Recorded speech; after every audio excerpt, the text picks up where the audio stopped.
NIOS 10th social science book 1 chapter 13 शीर्षक यातायात तथा संचार के साधन। आइए सबसे पहले समझते हैं इस पाठ के अंतर्गत हम किन किन बातों की चर्चा करेंगे। 1. क्षेत्र के सामाजिक आर्थिक विकास में परिवहन और संचार के साधनों के महत्व के साथ संबंध। 2. सड़कों का विभिन्न मापदंडों के आधार पर वर्गीकरण और हमारे दैनिक जीवन एवं राष्ट्र के विकास में सड़क परिवहन का महत्व एवं भूमिका।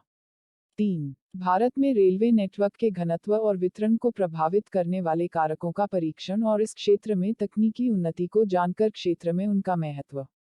4. जल परिवहन के विभिन्न साधनों के महत्व की व्याख्या। 5. बढ़ते हुए वायु परिवहन का महत्व। 6. लोगों को जोड़ने और दूरी कम करने में संचार की भूमिका। प्रश्न 1. परिवहन के 3 साधनों का नाम बताएं। उत्तर। परिवहन के 3 साधन हैं। स्थल मार्ग, जल मार्ग, वायु मार्ग। स्थल मार्ग, इसके अंतर्गत सड़क और रेलवे आती है। जल मार्ग, इसके अंतर्गत समुद्री और अंतर्देशीय मार्ग है। वायु मार्ग, इसके अंतर्गत घरेलू, अंतर्राष्ट्रीय दोनों मार्ग आते हैं। प्रश्न 2. परिवहन यातायात से आप क्या समझते हैं? उत्तर। एक स्थान से दूसरे स्थान तक आने जाने की गतिविधियां अथवा सामान की ढुलाई को परिवहन कहते हैं। प्रश्न 3. वायु परिवहन के लाभ और सीमाएं बताओ। उत्तर। वायु परिवहन के लाभ। 1. यह परिवहन का सबसे तेज साधन है। 2. जिन स्थानों पर रेल सड़क नहीं है, वहां वायु परिवहन से पहुंचा जा सकता है।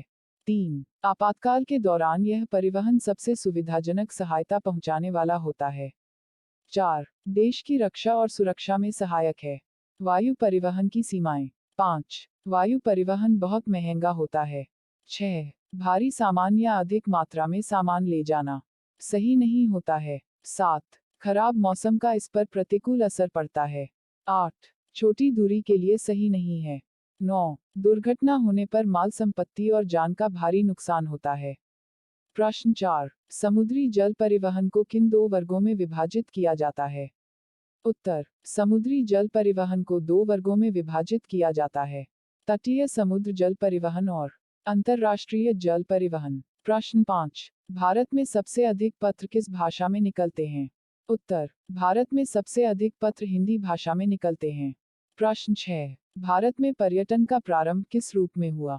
उत्तर। भारत में पर्यटन का प्रारंभ तीर्थ यात्रा के रूप में हुआ। प्रश्न 7. भारत में संगठित पर्यटन कब से प्रारंभ हुआ? उत्तर। भारत में संगठित पर्यटन आजादी के बाद प्रारंभ हुआ। प्रश्न 8. जल परिवहन के लाभ और सीमाएं बताओ। उत्तर। जल परिवहन के लाभ। 1. दुर्घटना की नज़र से यह बड़ा सुरक्षित परिवहन है। 2. इसके मार्ग को बनाने या उनके रखरखाव में बहुत कम खर्चा होता है। 3. जल परिवहन से अंतर्राष्ट्रीय व्यापार को बढ़ावा मिलता है। जल परिवहन की सीमाएं। 4. बहुत से जल परिवहन मंद गति से चलते हैं। 5. खराब मौसम का इस पर प्रतिकूल प्रभाव पड़ता है। 6. जल परिवहन में जहाजों की खरीद और रखरखाव पर भारी खर्च होता है। प्रश्न 9. राष्ट्रीय महामार्ग क्या है? उत्तर। राष्ट्रीय महामार्ग राष्ट्रीय महत्व की सड़कें हैं। ये एक राज्य को दूसरे राज्य से मिलाती है। इन महामार्गों का निर्माण कार्य एवं रखरखाव केंद्रीय सरकार द्वारा कराया जाता है। प्रश्न 10. सड़क हमारे लिए क्यों आवश्यक है? उत्तर। सड़क हमारे लिए इसलिए आवश्यक है, क्योंकि अगर सड़क न हो तो हम एक स्थान से दूसरे स्थान तक जल्दी नहीं पहुंच सकते। यह हमें एक स्थान से दूसरे स्थान तक जोड़ने में महत्वपूर्ण भूमिका निभाती है। प्रश्न 11. जीवन के लिए संचार के साधन क्यों आवश्यक है? उत्तर। जीवन के लिए संचार के साधन बहुत आवश्यक है, क्योंकि इसके अभाव में जीवन का संपूर्ण विकास अवरुद्ध हो जाएगा। प्रश्न 12. पर्यटन के 2 रूप कौन से हैं? उत्तर। पर्यटन के 2 रूप राष्ट्रीय घरेलू पर्यटन तथा अंतर्राष्ट्रीय पर्यटन है। प्रश्न 13. सड़कों का महत्व बताएं। उत्तर। 1. सड़कों के द्वारा वस्तुएं और माल सीधे उपभोक्ता के घर तक या कारखानों में पहुंच जाता है। 2. पहाड़ी उबड़ खाबड़ रेगिस्तानी दलदली सब तरह की भूमि पर सड़कें बनाई गई है और बनाई जा सकती है। यह बातें रेल लाइन के बारे में नहीं कही जा सकती। 3. बस, ट्रक एवं कार आदि सड़क पर कहीं रुककर सवारी और सामान ले सकते हैं। 4. जल्दी खराब होने वाली चीजें जैसे दूध, फल एवं सब्जियों के शीघ्र परिवहन के लिए सड़कें बहुत उपयुक्त है। 5. रेलमार्गों की तुलना में सड़कों के बनाने और रखरखाव में कम खर्च होता है। 6. छोटी दूरियों के लिए सड़कें ही एकमात्र साधन है। 7. सड़कों पर दौड़ने वाली आरामदेह कारें और बसें आदि पर्यटन को बढ़ावा देती है। 8. सूखे और बाढ़ के लिए सड़कें बहुत महत्वपूर्ण हैं। देश की सीमाओं पर बनी सड़कें सैनिकों और उनके साजो सामान के परिवहन को सुगम बनाती है। 9. रेल, वायु और जल परिवहन के लिए सड़कें एक दूसरे के पूरक का कार्य करती है। 10. सड़कों पर बड़े यातायात के दबाव को कम करने के लिए वाहनों की संख्या तथा सड़कों की लंबाई और चौड़ाई दोनों ही बढ़ाई जा रही है। सड़कों पर तेज गति से और सुरक्षित वाहन चलाने के लिए उपाय किए जा रहे हैं और सुविधाएं जुटाई जा रही है। प्रश्न 14. सड़क परिवहन के लाभ और सीमाएं बताओ। उत्तर: सड़क परिवहन के लाभ। 1. कम दूरी के लिए अच्छा साधन है। 2. शीघ्र नाशवान वस्तु एक जगह से दूसरी जगह तेजी से पहुंचाई जा सकती है। 3. सड़क परिवहन आसानी से उपलब्ध हो जाता है। सड़क परिवहन की सीमाएं। 4. लंबी दूरी के लिए यह बहुत महंगा पड़ता है। 5. प्रतिकूल मौसम जैसे बाढ़, वर्षा, भूस्खलन आदि का इस पर बुरा प्रभाव पड़ता है। प्रश्न 15. घरेलू और अंतर्राष्ट्रीय सेवाएं क्या है? उत्तर: घरेलू और अंतर्राष्ट्रीय सेवाएं सरकार और प्राइवेट सेक्टर द्वारा प्रदान की जाती है। जैसे कि पवनहंस हेलीकॉप्टर लिमिटेड सरकारी उपक्रम। यह कंपनी तेल और प्राकृतिक गैस निगम, इंडियन ऑयल और देश के पूर्वोत्तर भाग में हवाई परिवहन प्रदान करती है। प्रश्न 16. सड़कों का वर्गीकरण कीजिए। उत्तर: निर्माण और मरम्मत के प्रबंध की दृष्टि से भारत की सड़कों को 5 वर्गों में विभाजित किया जा सकता है। 1. राष्ट्रीय महामार्ग। ये सड़कें देश के लिए बहुत महत्वपूर्ण हैं। ये देश के एक छोर को दूसरे छोर से जोड़ती है। ये राज्यों की राजधानियों और देश के प्रमुख नगरों को आपस में जोड़ती है। इनका निर्माण और रख रखाव केंद्रीय सरकार करती है। 2. राज्य महामार्ग। इन सड़कों के निर्माण और रख रखाव की जिम्मेदारी राज्य सरकारों और केंद्र शासित प्रदेशों की होती है। ये राज्य के प्रमुख नगरों और जिला मुख्यालयों को आपस में जोड़ती है। ये सड़कें पड़ोसी राज्यों की सड़कों और राष्ट्रीय महामार्गों से जुड़ी होती है। 3. जिले की सड़कें। जिला प्रशासन इन्हें बनाता है और इनकी देखभाल करता है। ये सड़कें जिले के कस्बों और नगरों को आपस में जोड़ती है। 4. गांव की सड़कें। ये सड़कें गांवों को आपस में तथा गांवों को राष्ट्रीय राज्य मार्ग और जिले की सड़कों से जोड़ती है। कृषि और गांवों के आर्थिक विकास में उनका बहुत बड़ा योगदान है। मुख्य सड़कों से गांवों को जोड़ने के लिए पक्की सड़कें मार्ग के रूप में बनाई जा रही है। 5. सीमांत सड़कें। सीमा सड़क संगठन देश की सीमावर्ती क्षेत्रों में सड़कें बनाता है और उनका रख रखाव करता है। देश की सुरक्षा के लिए इन सड़कों का बहुत महत्व है। इनके अतिरिक्त सड़कों पर वाहनों को तेज गति से सुरक्षित रूप से चलाने के लिए एक्सप्रेस मार्ग बनाए जा रहे हैं। ऐसी सड़कों पर कुछ टैक्स देकर ही वाहन चलाया जाता है, लेकिन इनसे ईंधन एवं समय की बहुत बचत होती है। प्रश्न 17. भारतीय रेलों में उपलब्ध सुविधाएं बताएं। उत्तर: देश के एक कोने से दूसरे कोने तक सीधी रेल सेवा उपलब्ध है। उदाहरण के लिए जम्मू का यात्री हिमसागर नामक रेलगाड़ी में बैठकर सीधे कन्याकुमारी पहुंच सकता है। यात्रियों को अनेक सुविधाएं उपलब्ध हैं। विभिन्न आय वर्गों के लिए वातानुकूलित प्रथम श्रेणी, द्वितीय श्रेणी, शयनयान तथा सामान्य श्रेणी की सुविधाएं जुटाई गई है। डीजल और विद्युत इंजनों से ही अब रेलगाड़ियां चलती है। इनसे आम आदमी को बड़ी राहत मिली है। भारतीय रेल ने स्वैगन योजना शुरू की है। अब माल से लदे ट्रक सीधे मालगाड़ी के विशेष प्रकार के डिब्बों पर चढ़ा लिए जाते हैं।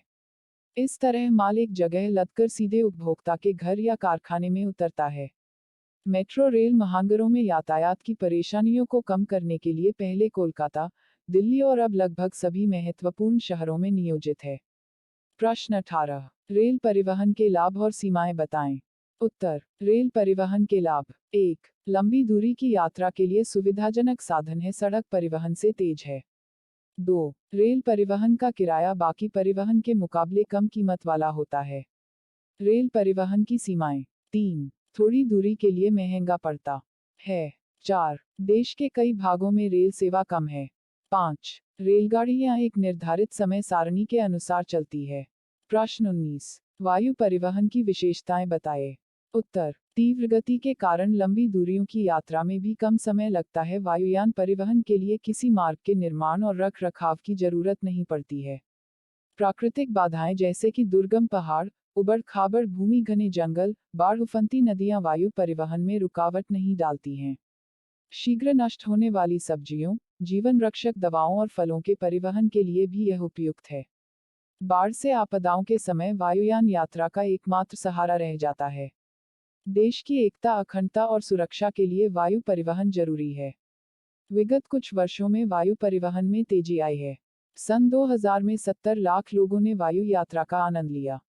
भारत में विमान सेवा 4 प्रकार की है। 1. घरेलू विमान सेवा। इंडियन एयरलाइंस निजी कंपनियों की नियमित उड़ान तथा हवाई टैक्सियां देश के भीतर विमान सेवा उपलब्ध कराती है। निजी कंपनियों के प्रतिस्पर्धा में आ जाने से वायु सेवाओं में सुधार हुआ है। 1960 की तुलना में आज लोग घरेलू विमान सेवा अधिक उपयोग करते हैं।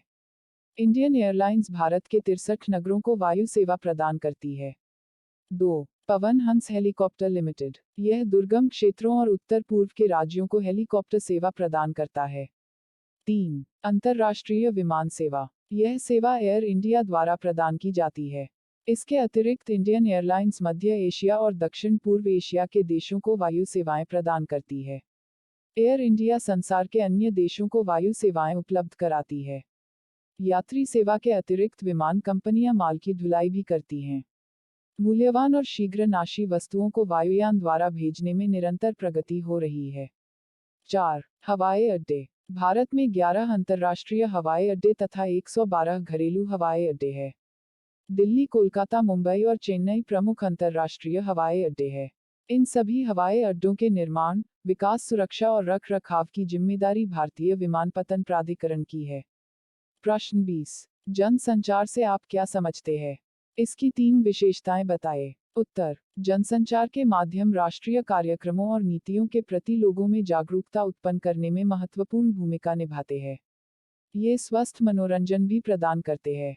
रेडियो, दूरदर्शन, समाचार पत्र, पत्रिकाएं, पुस्तकें तथा फिल्में जनसंचार के महत्वपूर्ण साधन हैं। इन साधनों के माध्यम से एक साथ बहुसंख्यक लोगों को जानकारी अथवा मनोरंजन कराया जा सकता है। इसलिए उन्हें जनसंचार के साधन कहा जाता है। प्रश्न 21. कंप्यूटर के विविध उपयोग बताएं। उत्तर. कंप्यूटर के निम्नलिखित उपयोग है। 1. इंटरनेट। यह दुनिया भर के विभिन्न प्रकार के कंप्यूटरों को मॉडल, एक उपकरण के माध्यम से एक सूत्र में पिरोता है और सभी को एक साथ जोड़ देता है। इंटरनेट पर आप किसी भी तरह की सूचना विस्तार से प्राप्त कर सकते हैं। सारे संसार में अनेक संस्थाओं ने इंटरनेट पर अपनी अपनी वेबसाइट खोल रखी है। कंप्यूटर के कीबोर्ड पर वेबसाइट अक्षर टाइप करते ही सूचनाओं का भंडार आपके सामने उपस्थित हो जाता है। 2. Video teleconferencing. दूरसंचार और कंप्यूटरों की सहायता से दूर बैठे व्यक्ति न केवल बात करते हैं, अपितु उन्हें देखकर अपनी प्रतिक्रिया भी व्यक्त करते हैं। इस सुविधा से उच्च पदाधिकारियों का समय और धन दोनों ही बचते हैं। 3. ई व्यापार। यह सुविधा इंटरनेट पर उपलब्ध है।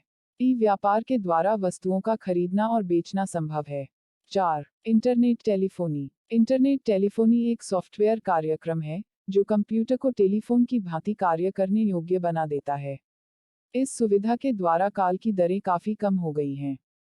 5. ईमेल। यह इंटरनेट पर पत्र या सूचनाएं भेजने की एक विधि है। उदाहरण के लिए एक व्यक्ति भारत में अपने कंप्यूटर पर टाइप करके दूरसंचार के माध्यम से ऑस्ट्रेलिया में अपने मित्र के कंप्यूटर पर भेज देता है। मित्र यथा समय अपने कंप्यूटर पर इसे प्राप्त कर लेता है। प्रश्न 22. राष्ट्रीय राजमार्ग और राज्य महामार्ग में क्या अंतर है? उत्तर. राष्ट्रीय राजमार्ग ये सड़कें राज्य की प्रमुख सड़कें हैं। इसके निर्माण और रखरखाव का दायित्व राज्य सरकारों का होता है। ये मार्ग राज्य की राजधानी को जिला मुख्यालयों तथा अन्य महत्वपूर्ण नगरों से जोड़ते हैं। राष्ट्रीय महामार्ग यह राष्ट्रीय महत्व की सड़कें हैं। यह एक राज्य को दूसरे राज्य से मिलाती है। इन महामार्गों का निर्माण कार्य एवं रखरखाव केंद्रीय सरकार द्वारा कराया जाता है। प्रश्न 23. ऐसा क्यों कहा जाता है कि संचार ने संसार को छोटा बना दिया है? उत्तर. संचार ने संसार को छोटा बना दिया है क्योंकि इलेक्ट्रॉनिक संचार साधनों के विकास से संचार अत्यंत तीव्र हो गया है। अब दूरस्थ स्थानों पर संदेश भेजना और प्राप्त करना सरल हो गया है। संचार मानव का एक मूल क्रियाकलाप है, क्योंकि जानकारी तथा विचारों का आदान प्रदान व्यक्ति की आवश्यकता है। एक दूसरे के साथ विचारों को आदान प्रदान की क्षमता होना सामाजिक प्राणी का आवश्यक अवयव है। संचार के द्वारा मानव विकसित हो सकता है तथा उन्नति कर सकता है। प्रश्न 24. संचार क्या है? संचार के विभिन्न साधनों का वर्गीकरण कीजिए। उत्तर, संचार, विचारों और सूचनाओं तथा संदेशों को ले जाने एवं अपने परिवार के सदस्यों या मित्रों के साथ अपने दुख और सुख को बांटने का एक साधन है। संचार के साधन का चुनाव हमारे उद्देश्य पर निर्भर करता है। हम संचार के विभिन्न साधनों को दो वर्गों में वर्गीकृत कर सकते हैं। 1. संचार के निजी साधन। 2. जन संचार के साधन। 1. संचार के निजी साधन। हम संचार के निजी साधन के दो भागों में वर्गीकृत करते हैं। 1. डाक सेवा। 2. टेलीफोन सेवा। 1. डाक सेवा। डाक सेवा संचार का एक बहुत पुराना साधन है। हालांकि पत्र लेखन अब लोकप्रिय नहीं है, लेकिन अभी भी महत्वपूर्ण है। भारतीय डाक सेवा दुनिया में सबसे बड़ा है। सन 2001 में भारत को 1,55,000 डाकघरों ने विभिन्न सेवाएं प्रदान की, जैसे पत्र, मनीऑर्डर, पार्सल, डाक बचत योजनाएं आदि। 2. टेलीफोन दूरभाष सेवा। टेलीफोन आज की दुनिया में सबसे महत्वपूर्ण और व्यापक रूप से प्रयोग होने वाला संचार के साधन के रूप में प्रयोग किया जा रहा है। यह शीघ्र और सस्ता है, हमारी आवश्यक मूल सेवा है। 2. जन संचार के साधन। इस साधन के द्वारा बहुत बड़ी संख्या में लोगों को जानकारी दी जा सकती है। इसे मीडिया या जनसंचार कहते हैं, जैसे रेडियो, टेलीविजन, अखबार, सिनेमा, किताबें, पत्रिकाएं, पारंपरिक लोक रीति और संचार उपग्रह आदि। 1. आकाशवाणी रेडियो। भारत में रेडियो प्रसारण 1927 में मुंबई और कोलकाता से मनोरंजन करने, शिक्षित बनाने और महत्वपूर्ण जानकारी देने के लिए शुरू किया गया। आज ऑल इंडिया रेडियो के कार्यक्रम देश के 90% क्षेत्र में 98.8% लोगों के लिए उपलब्ध है। 2. दूरदर्शन टेलीविजन। भारत की राष्ट्रीय टेलीविजन प्रसारण सेवा सन 1959 में शुरू की गई। संसाधन तथा विकास जो संसार का सबसे बड़ा स्थल प्रसारण संगठनों में से एक है। आज 87% जनसंख्या इसे देख सकती है। टेलीविजन राष्ट्रीय कार्यक्रम प्रसारण, राष्ट्रीय, क्षेत्रीय और स्थानीय दूरदर्शन और बड़ी संख्या में निजी चैनलों द्वारा शिक्षा, सूचना और मनोरंजन के लिए उपलब्ध है। 3. कंप्यूटर सूचना प्रौद्योगिकी। आज कंप्यूटर संचार और आर्थिक विकास का आधार बन गया है, क्योंकि यह प्रत्येक जगह, घरों और कार्यालयों से दुकानों, अस्पतालों, रेलवे, हवाई अड्डों, बैंकों एवं शैक्षिकी संस्थाओं आदि के लिए प्रयोग किया जाता है। प्रश्न 25. वर्तमान समय में नवीन संचार तकनीकों के उदाहरण दीजिए। उत्तर, हाल के वर्षों में नई तकनीकी के विकास से लोगों को बहुत अच्छे तरीके से सहायता मिली है, जैसे 1. इंटरनेट सभी प्रकार की सूचनाओं को प्रदान करता है। यह दुनिया भर में सभी प्रकार के जानकारी के लिए कंप्यूटर के एक बटन के दबाने पर प्राप्त होता है। 2. वीडियो दूरसंचार टेलीकॉन्फ्रेंसिंग से दूर स्थानों पर बैठे लोग बात कर सकते हैं और दूरसंचार और कंप्यूटर की सहायता के साथ अपने विचार व्यक्त कर सकते हैं। 3. ई-कॉमर्स इंटरनेट और फैक्स के माध्यम से अच्छी खरीद और बिक्री के लिए उपलब्ध सुविधा है। 4. इंटरनेट दूरभाषा टेलीफोनी यह एक सॉफ्टवेयर प्रोग्राम है जो कंप्यूटर एक टेलीफोन की तरह काम करने के लिए बनाता है। यह सुविधा कॉल दरों में काफी कमी लाई है। 5. ईमेल यह इंटरनेट के माध्यम से पत्र या सूचनाएं दुनिया में किसी को भेजने की विधि है। 6. टेलीमेडिसिन इस विधि से डॉक्टर हजारों किलोमीटर की दूरी पर बैठे रोगियों का निरीक्षण कर लेता है। इस प्रकार वैज्ञानिक उन्नति और प्रौद्योगिकी से संचार की प्रणाली में क्रांतिकारी परिवर्तन हुआ है। इसने लोगों को बहुत करीब ला दिया है। तो आइए संक्षिप्त में समझते हैं कि कुल मिलाकर इस पाठ के अंतर्गत हमने क्या क्या जानकारियां प्राप्त की। 1. परिवहन और संचार के साधनों की आवश्यकता और महत्व। 2. भारत में निर्मित सड़कों के प्रकार। देश के विकास में रेलवे की भूमिका। 3. जलमार्ग के प्रकार व देश के व्यापार में उनका महत्व। 4. भारत में वायु मार्ग की आवश्यकता व महत्व। 5. संचार के आधुनिक साधन एवं हमारे जीवन में उनकी उपयोगिता तथा प्रासंगिकता। प्रस्तुति समापन। आपका धन्यवाद। Disclaimer. This notes has been made after a lot of research, yet the accuracy of the answers may vary. The author assumes no responsibility or liability for any errors or omissions in the content of this notes.